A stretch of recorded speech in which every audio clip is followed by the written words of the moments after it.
We've seen how modern economic growth burst forward in England in the middle of the 18th century. We've seen how subsequent waves of technological change, starting first with the steam engine and reaching us today with the information and communications technology revolution, have kept that process of endogenous economic growth continuing now for well over 2 centuries. But we've also noted that economic growth has another crucial dimension. For most of the world, not at the technological forefront, and not really contributing in a major way to technological advances, economic growth is heavily about catching up. It is about how a country that sees others in the lead can say, I want to use that technology too. We need information technology in our society. We need to use the best of modern transport technology and the like. This is a process of catching up growth. It might be called a process of diffusion if looked at from the outside, because diffusion means that something spreads from one place to the next. I like to think of it as starting with a still pond or a quiet lake. You throw the rock into the middle of the lake, and then you watch the ripples rippling away from that center. And if the center is where the endogenous technological leadership growth is taking place, those ripples signify the spread of those technologies and the modern economic growth that goes along with them to more and more of the world. How does that ripple effect work? What makes the ripples move forward? Why is it that some places in the world seem to be very well poised to follow a technology leader pretty close at hand, whereas other parts of the world seemingly have not been able to take advantage of technologies that are already more than a century old? It's striking to me, very troubling. Perhaps 1 billion people, some estimates have it at even twice that level, do not have access to electricity in the 21st century, where this is a technology developed by Edison and Westinghouse already at the end of the 19th century. What stopped the ripples from reaching those places that still today don't have electricity, bringing them the benefits of modern technology and modern life? That really is our question, and it is one that great economists have been thinking about for a long time. Adam Smith, way back in The Wealth of Nations, in that magnificent work about the modern economy, talked about the fact that diffusion, the spread of technology, would take time, and that it would start at the coast typically and move to the interior. Why at the coast? Because conditions for trade, for market activity are easier. Why a long time to move to the interior? Because it's very difficult to engage in trade in the interior of a country or in the interior of a continent in a landlocked country. Let me quote from Book 1 of The Wealth of Nations, 1776, because its insights continue to inform and inspire us till today. So Adam Smith says, "Since such, therefore, are the advantages of water carriage, it is natural that the first improvements of art and industry should be made where this conveniency opens the whole world for a market to the produce of every sort of labor, and that they should always be much later in extending themselves into the inland parts of the country." So Smith already says in 1776, economic development is going to start at the coasts. It's going to spread into the interior.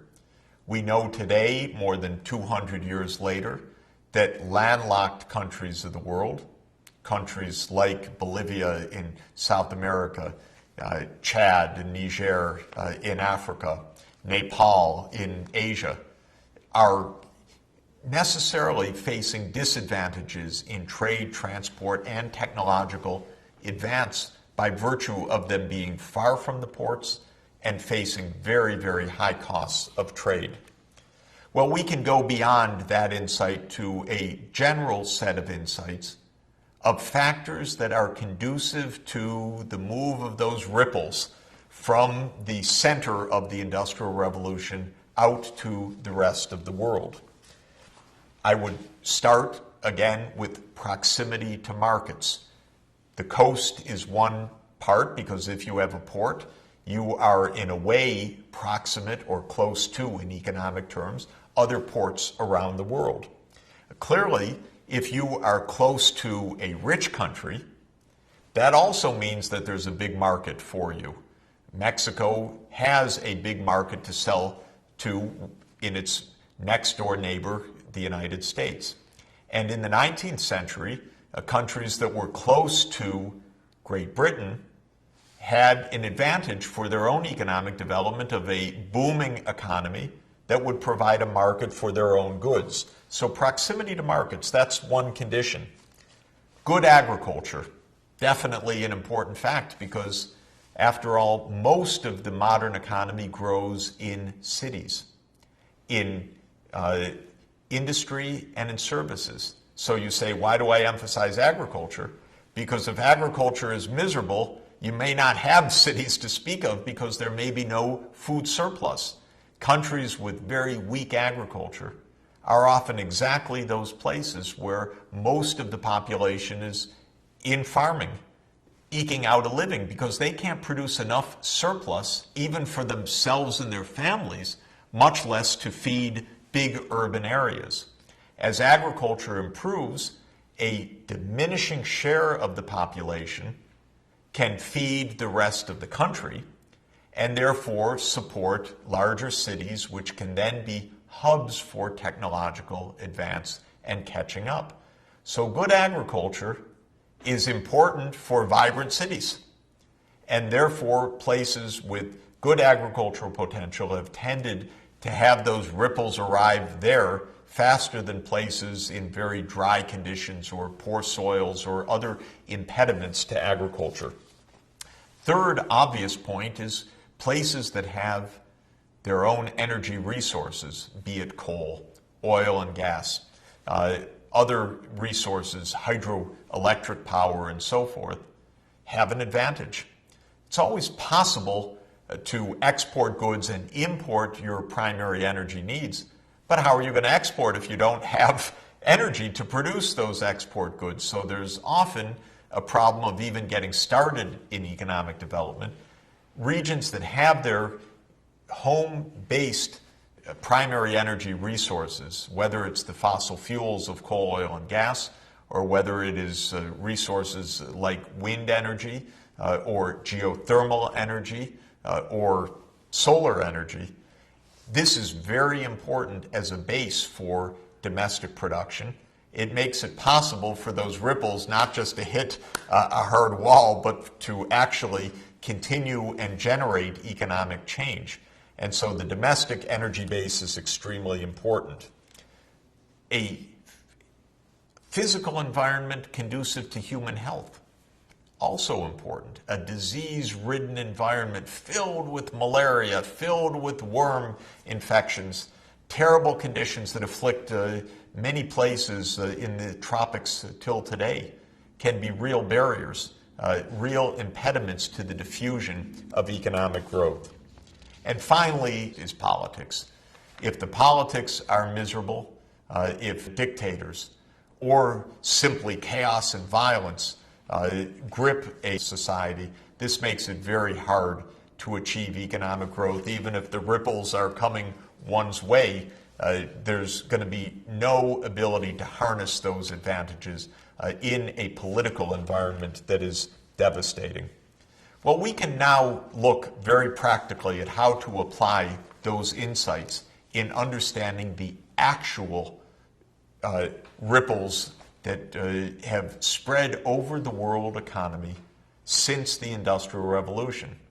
And I have found it interesting and worthwhile to ask the question, when does an economy first pass a certain threshold out of basic poverty? If we use a certain line roughly of about $2,000 per person, measured in purchasing power adjusted terms, in other words, adjusting for difference of price levels, ask when is it that countries first escaped from extreme poverty by reaching that threshold or above, we can learn a lot. Which is the first country to do it? Well, it's Great Britain, United Kingdom, the home of the Industrial Revolution. Then those ripples start to spread, and by now they've reached most of the world. If we look just within Western Europe, it's quite fascinating because it really looks like ripples spreading out from the home of the Industrial Revolution itself in England, out through the neighboring countries, the Netherlands, right across the sea from England, and then spreading into Belgium and France, spreading next into Germany, spreading a bit farther into Scandinavia and Spain, a bit later into Central Europe, into what was then the Habsburg Empire and now is the Czech Republic and Slovakia and Hungary and other parts of Central Europe, and then spreading after that into Eastern Europe, Romania, Bulgaria, Russia, and other countries further to the east. So what we see is within Europe itself in the 19th century, that ripple effect very clear. It starts where the stone hits first, where James Watt and his steam engine revolutionized the modern world. And then you have a diffusion of modern economic growth that is well dated to distance from England itself. The more proximate England, the faster the diffusion of technologies, the faster is the uptake of modern economic growth. But since Europe itself is relatively compact by the end of the 19th century, virtually all of Europe is on a path of industrial economic development. For the world, it's obviously a much different story. The ripples have to travel much longer distances, face far more complex conditions, and have hit barriers that have dissipated that energy and have frustrated the takeoff of modern economic growth, often for decades and in some cases till now. And you have the takeoff in what some historians call the land of new settlements, the United States, Australia, New Zealand, Canada. They are early industrializers. They are early to cross the thresholds out of extreme poverty. The next group of countries are countries that share a favorable natural environment. Generally, they are in the climate zones that we call temperate zones, like England, 4 seasons, good rains around the year. Argentina, Uruguay, Chile are examples of countries where the escape from poverty is already underway in the 19th century. In Asia, there's only one case of industrial takeoff by the end of the 19th century, and that's Japan. Take a look at the map. The place of Japan on the map is fairly analogous to the location of Great Britain. Off the great Eurasian landmass, of course, Great Britain on the west of the Eurasian landmass and Japan on the east of the Eurasian landmass. 2 island economies, 2 temperate zone climates, 2 places where the conditions of social life, literacy rates, freedom from invasion by sea enabled them to have takeoff conditions. And Japan becomes the takeoff site for Asia, with its burst forward into industrialization beginning in 1868, the so-called Meiji Restoration. Much of the rest of the world, no such luck until the second half of the 20th century. Because what happened in a lot of the rest of the world? No independence, no sovereignty. In fact, conquest. Europe becomes so powerful, that European empires conquer large parts of the tropical world. By the end of the 19th century, virtually all of Africa is under European colonial rule. India has succumbed to British conquest. Much of Asia has succumbed to French and British conquest. And those countries do not pass the threshold out of extreme poverty. The ripples don't reach them. The imperial powers want to maximize their own well-being at home, their own industrialization. They view their colonies by and large as places for primary resources, for low-skilled labor, not as places for industrial development. And so a lot of the rest of the world does not see modern economic growth until after World War II and the process of decolonization. This is a crucial historic period that we're going to look at next.